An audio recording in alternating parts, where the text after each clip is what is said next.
ဒါတော့အကျန်းဖတ်သမားတွေရဲ့လက်ချက်ကြောင့်ကျွန်တော်တို့ပြည်သူတွေယနေ့ချိန်ထိတွေးမြေကြနေရစေဖြစ်တယ်ဗ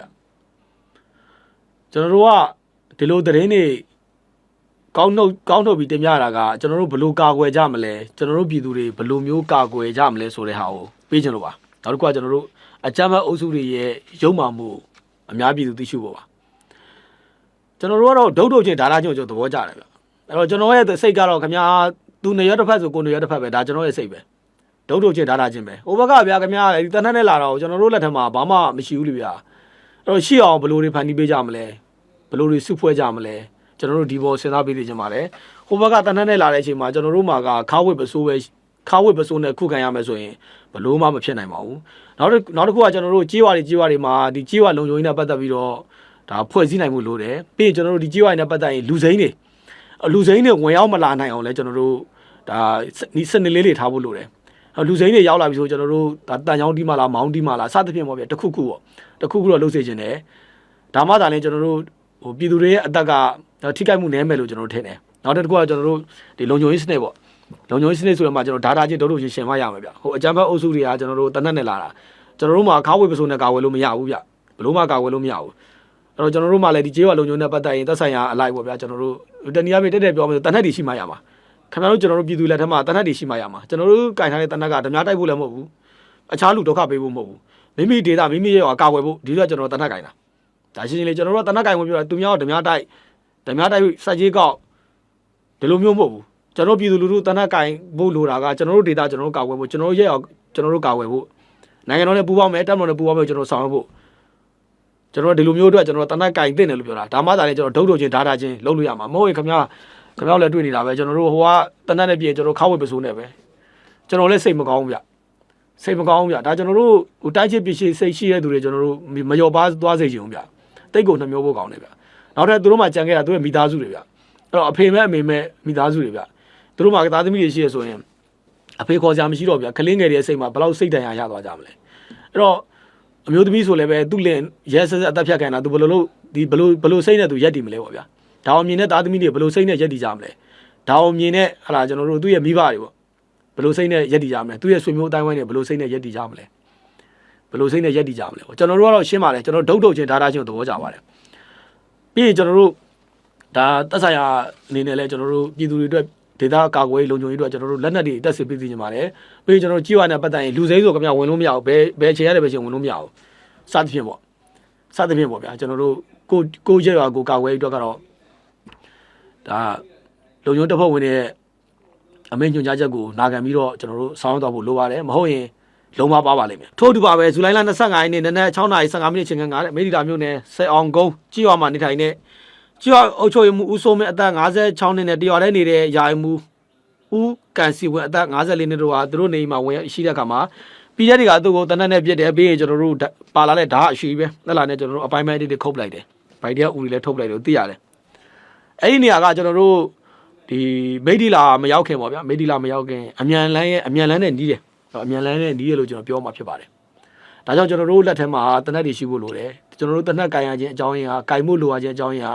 မိမိကိုယ်ကိုကာကွယ်ဖို့မိမိကိုယ်ကိုကာကွယ်ရခြင်းဒီကျွန်တော်တိုင်းပြည်ကိုကာကွယ်ခြင်းနဲ့တူပါတယ်ဘာကြောင့်လဲဆိုတော့ကျွန်တော်တို့ကနိုင်ငံတော်တပ်မတော်နဲ့အတူကျွန်တော်တသားရိုက်တည်နေတဲ့သူတွေဖြစ်လို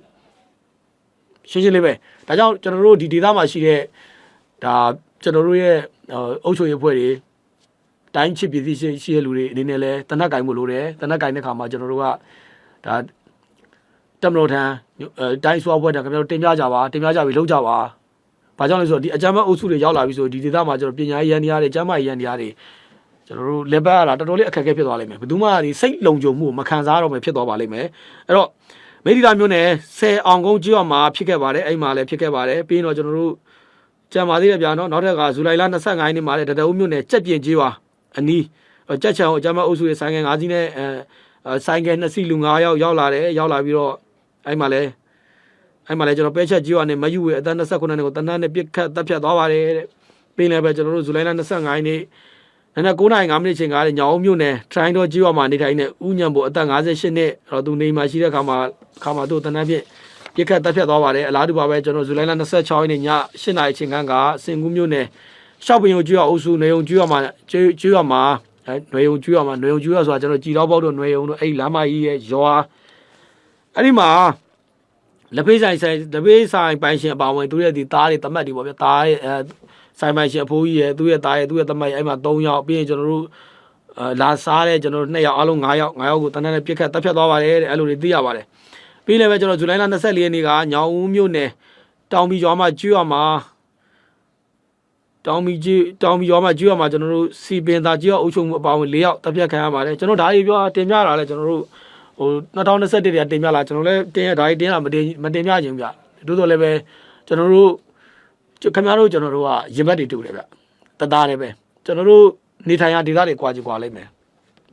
အသွေးကျွန်တော်တို့အသားဖြူတာတွေမဲတာအရက်တူတာတွေအရက်ပူတာတွေသပင်းရှည်တာတွေတိုးတာဒါတွေပဲကွာသွားလိမ့်မယ်ပြီးရင်ကျွန်တော်တို့ကိုယ်ဝယ်ရဘာသာတူကျင်လဲတူမယ်မတူကျင်လဲမတူကျွန်တော်တို့မှတူညီတဲ့စိတ်ကကျွန်တော်တို့နိုင်ငံတော်ကိုချစ်တယ်ကျွန်တော်တို့တပ်မတော်ကိုချစ်တယ်ကျွန်တော်တို့တိုင်းပြည်တည်ဆောက်လို့တယ်ကျွန်တော်တို့ရဲ့စိတ်တွေကျွန်တော်တို့ရဲ့အသွေးတွေအသားတွေကျွန်တော်တိုင်းပြည်တည်ဆောက်လို့တဲ့စိတ်တွေရှိတယ်ကျွန်တော်တို့ရဲ့နှလုံးသားထဲမှာတိုင်းပြည်ပျက်စီးဖို့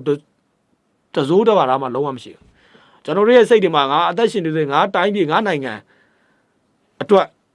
ရတဲ့အားနဲ့ရှိနေတဲ့ခွန်အားနဲ့တည်ဆောက်မယ်ဆိုတဲ့စိတ်ပဲရှိတယ်ဒါပေမဲ့ကျွန်တော်မုန်းတာအကြမ်းဖက်ကိုတော့ရဲဆက်ဆက်မုန်းတယ်ရဲဆက်ဆက်မုန်းတယ်လက်ရှိမှာကျွန်တော်တို့နိုင်ငံတော်ကိုချစ်တဲ့တပ်မတော်ကိုချစ်တဲ့ကျွန်တော်တို့ရဲ့ရင်ဘတ်တူတဲ့သူတွေအများကြီးရှိတယ်တူးနေတယ်လည်းရှိတယ်ဒါကြောင့်ခင်ဗျားတို့ဘလို့အသက်ရှင်အောင်နေကြမလဲခင်ဗျားတို့အသက်ရှင်မှတိုင်းပြည်ကာကွယ်လို့ရမှာလူကတည်သွားရင်ဘာတန်ဖိုးမှမရှိတော့ဘူးလက်ရှိမှာကျွန်တော်တို့စင်ကူးတကြောမှာအကြမ်းဖက်အုပ်စုတွေစိတ်ဝင်လှုပ်ရှားနေတယ်ကွက်ပြောက်လှုပ်ရှားပြီးတော့စိတ်ဝင်လှုပ်ရှားနေတယ်ဒါကြောင့်ကျွန်တော်တို့ဒီဒေသတွေပြီးရင်ကျွန်တော်တို့မရိယာတကြောပြီးကျွန်တော်တပိတ်ချင်းအဲ့တကြောပေါ့ဗျာဘယ်လိုကြီးကျွန်တော်လက်ချင်းချိတ်ကြမလဲကျွန်တော်တို့ဒါတွေကျွန်တော်တို့စဉ်းစားဖို့လိုတယ်ပြီးရင်ဒီအမြန်လမ်းမကြီးဘေးမှာရှိတဲ့ကျွန်တော်မိထီလာတကြောပေါ့မိထီလာရဲ့တကြောမှာလက်ရှိဆိုလဲကျွန်တော်တို့အုပ်ချုပ်ရေးမှုနဲ့ဒါ2ယောက်ပေါ့ဗျာ2ယောက်ဖြစ်သွားတယ်ပေါ့ဗျာပြီးရင်ကျွန်တော်ညောင်ဦးဒေသမှာတော်တော်လေးဆိုးတယ်ဗျာတော်တော်လေးဆိုးတယ်ဒါကြောင့်ကျွန်တော်တို့ကဒုတ်ချင်းဓာတာချင်းကိုကြိုက်တယ်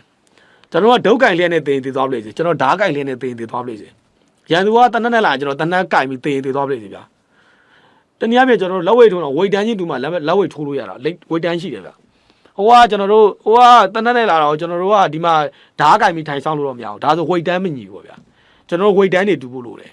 ဝိတ်တန်းတူဖို့ဆိုရင်လည်းပဲကျွန်တော်တို့လက်ထဲမှာလက်နက်တွေရှိဖို့လိုတယ်ကျွန်တော်တို့ကင်မဲ့လက်နက်တွေကျွန်တော်တို့ရင်ဘတ်တူတွေကင်မဲ့လက်နက်တွေကကျွန်တော်ဗျာမရာကင်ကြမှာလည်းမဟုတ်ဘူးတနည်းအားဖြင့်ကျွန်တော်တပ်မတော်ရဲ့ကျွန်တော်တို့ဒါအမိန့်ညွှန်ကြားချက်ထဲမှာပဲစနစ်တကျပဲကျွန်တော်တို့ကင်ကြရမှာကင်မှုလိုတယ်မဟုတ်ရင်ကျွန်တော်တို့တဖြည်းဖြည်းလုံးပါလိမ့်မယ်လူတွေရဲ့စိတ်ထဲမှာအကြောက်စိတ်တွေဝင်လို့မရဘူးကြောက်စိတ်တွေဝင်လို့မရဘူးအဲ့တော့ကျွန်တော်ဒီမှာကျွန်တော်ရှေ့ကတင်ပြခဲ့တဲ့ဒီဘက်ပိုင်းမှာဖြစ်ခဲ့တဲ့အခြေအနေတင်ပြခဲ့တယ်ဒါကြောင့်ကျွန်တော်တို့အဖြေရှာဖို့လိုတယ်ခင်ဗျားတို့လက်နက်မရှိဘဲနဲ့ခင်ဗျားတို့အသေးခံကြမှာလား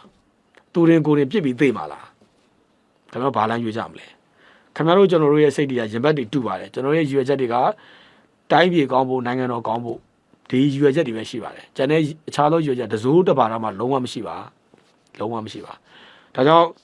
ကျွန်တော်တို့အထူးသဖြင့်ကတော့ဒီစင်ကူးတကြောပေါ့ဗျာစင်ကူးမရိယာတပိရင်တကြောပေါ့ဗျာအဲ့မှာအကြမ်းဖက်အုပ်စုစိတ်ဝင်နေတယ်စိတ်ဝင်လို့လဲကျွန်တော်ဒီအပိုင်းမှာပြည်သူတွေတပ်ဖြတ်ခိုင်းမှုတော်တော်လေးတွေ့လာရတယ်ဒါကြောင့် view ဆိုင်ဖို့လိုတယ်အဲ့တော့ဒါတော့နေရာဒေသအသီးသီးပါပဲဗျာကျွန်တော်တို့ဒုတ်ချင်းဒါချင်းသဘောကျပါ